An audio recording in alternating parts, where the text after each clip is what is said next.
West Virginia has an endless expanse of nature and is famously known for being a wild and wonderful place to explore. Its vast rolling mountains span across the entire length of the state, and hiding deep within them is a plethora of wildlife. Today we are exploring an incredibly healthy ecosystem near Elkins, in a secret location that we are not allowed to reveal, as it is heavily protected for conservation purposes. We have special permissions to explore this location and are working alongside field herpetologist Tim Brust. Tim specializes in surveying protected wilderness areas, where he safely catches, records, and releases reptiles and amphibians. Just got there, Tim. What we have here is a northern water snake.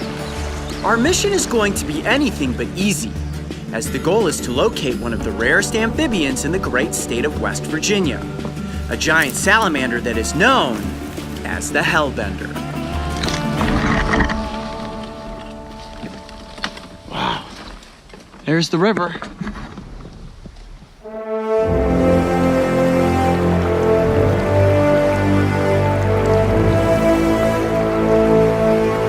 And in there is where we will be searching for hellbenders. It's absolutely beautiful.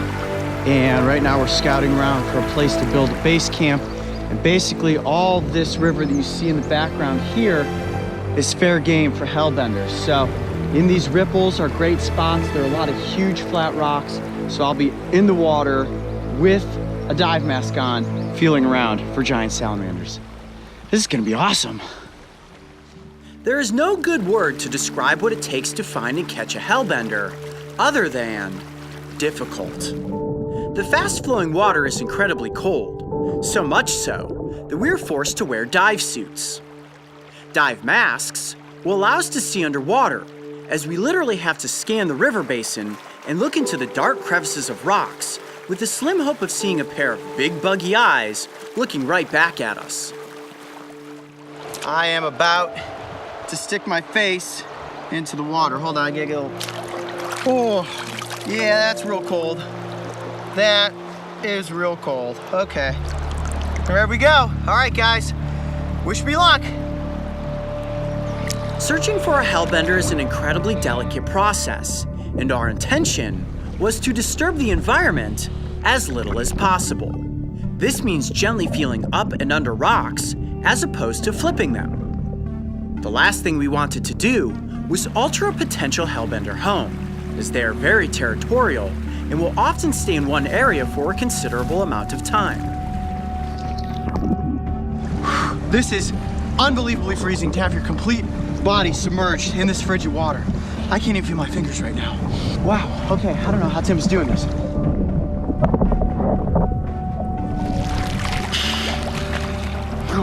Nothing yet. It is freezing. Our epic hellbender hunt went on for hours. At this point, I was completely frozen and ready to call it a day. Yet Tim absolutely refused to give up, and his persistence finally paid off.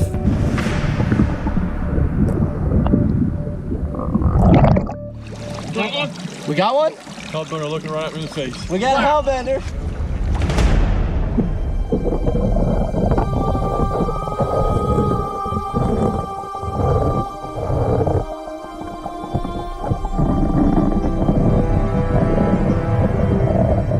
Okay, so we have a hellbender, 100% right here underneath this rock.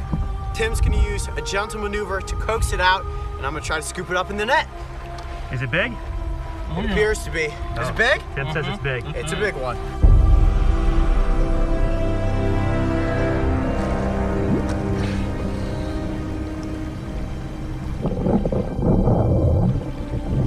All right, the hellbender is right near the entrance of this hole. We have a really good chance at actually catching it.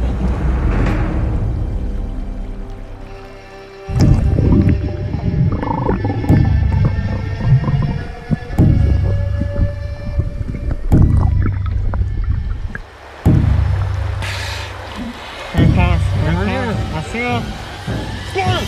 We got him! Oh man, Tim! That was amazing! The coast and the net. In all fairness, Tim did not the hellbender. It went right under legs. There it is. It is an absolute giant.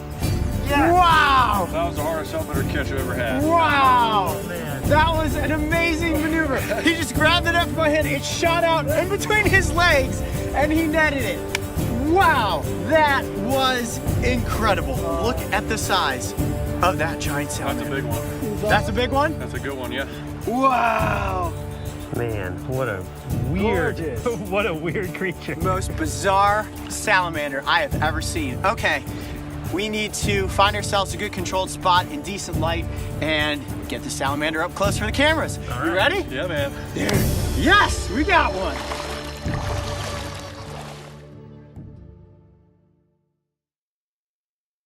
All right, guys. Well, it was a long, cold day in the river, but we finally did it. All right, Tim, bring in the hellbender. Oh, there it is. One of the most elusive creatures that you can possibly come across in the United States, and the largest salamander species that we have here in North America. Look at that. That is a hellbender. Oh, very, very slippery, very difficult to hold on to. You notice how flattened the shape of this amphibian's body is. That's what allows them to easily slide underneath the crevices in between rocks and then work their bodies against the current as they're walking on the basin of a river looking for food. Look at the head, completely flat. Have you ever seen anything like that before? Some people call it the Allegheny alligator. Some people call it the mud dog, the mud devil. My personal favorite, though, is snot otter. And it feels as if it is covered in snot. And you can see this brownish colored body, very long and slender, makes it look like an otter. Wow. But in fact, we do know this is an amphibian and not a mammal, It does feel snotty. right? That's why you can see it's so hard for me to hold on to it. One thing that I can feel that you guys can't quite see is that on the tips of their toes, they have these little grippy pads. Tim, see if you can kind of fold up a foot there and show that to the camera. See the little kind of orange fingertips there? And are those slimy or are those grippy? Those are very grippy. That helps these amphibians grab onto the slimy rocks on the basin of the river. Look at that coloration though, right? Let me kind of tilt it down. Can you see that? Brown with slightly orange patterning allows it to stay perfectly camouflaged on the basin of the river. And can you see the eyes up front there? Kind of zoom in on those eyes. See how tiny they are? They have very poor eyesight. They can sense light, but they actually have all these little light receptors all over their bodies, and they can also sense vibrations in the water. They use that ability to sense vibrations to help them hunt for their food. And then look at the tail. The tail is like a rudder. Can you see that? And that's how they're capable of making quick bursts of movement underwater if they need to. Like when it first came out from underneath the rock, it shot out, and Tim magically somehow managed to scoop it up in the net. Now they're primarily nocturnal. That's when they come out and do their hunting. And 90% of this amphibian's diet is made up of crayfish. They will eat small fish, they will take other little invertebrates, and believe it or not, a large one like this will even eat other hellbenders. They're very, very territorial. And oftentimes a smaller hellbender may lose its life to a larger one like this if it wanders in to the wrong neighborhood.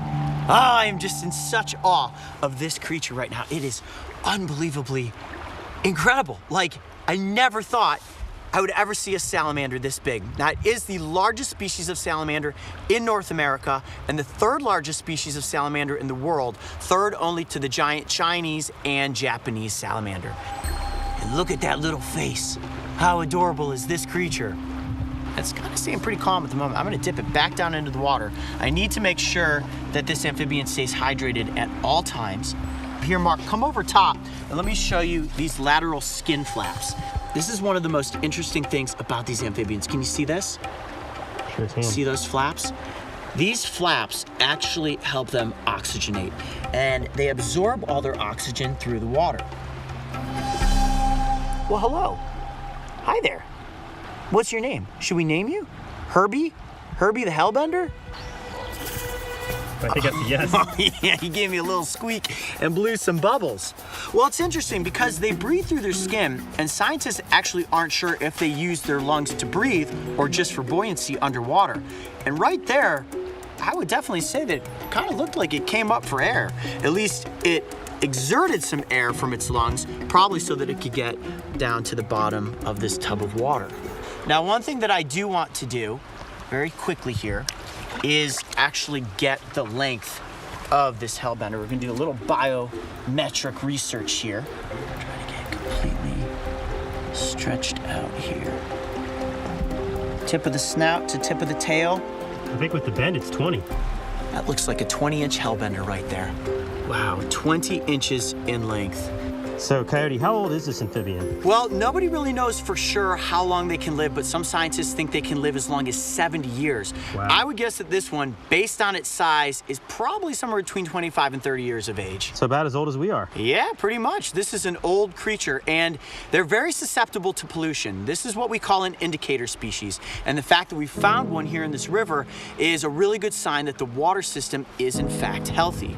Now, their larvae are the ones that are most susceptible to pollution, but because they absorb so much of the environment through their skin, like all amphibians, if it's a polluted area, there's not a good chance that they're gonna survive. Well, it was one very long and very frigid day searching the rivers of West Virginia, but we finally came across the elusive hellbender. I'm Coyote Peterson. Be brave. Stay wild. We'll see you on the next adventure. All right, let's get the salamander back into the water. Over the past century, hellbender populations have greatly declined. And while the species is not officially listed as being endangered or even threatened, it is protected across its range, and strong conservation efforts are helping to preserve the species. Organizations like West Liberty University, which has the largest hellbender conservation facility in West Virginia, are currently head-starting hellbenders for release into the wild, helping to ensure a hopeful future for these giant amphibians. All right, there he goes, back up underneath this rock. Yes, all right, well, Herbie is back in the wild. High fives, Tim, amazing job. That was one wild adventure. All right, guys, let's get out of this river and warm up. I know that I will never forget my time spent in that freezing cold river, working alongside Tim, and the moment he successfully netted that incredible creature. We got him! And as it disappeared back into its dark, watery lair, I felt a sense of overwhelming gratitude for being given the chance to get up close with the one and only hellbender. If you thought the hellbender was bizarre looking, make sure to go back and check out the episode where I was inked by the brown sea hare. Gross. And don't forget, subscribe so you can join me and the crew on this season of Breaking Trail. Wow, I never knew the slugs had eyes before.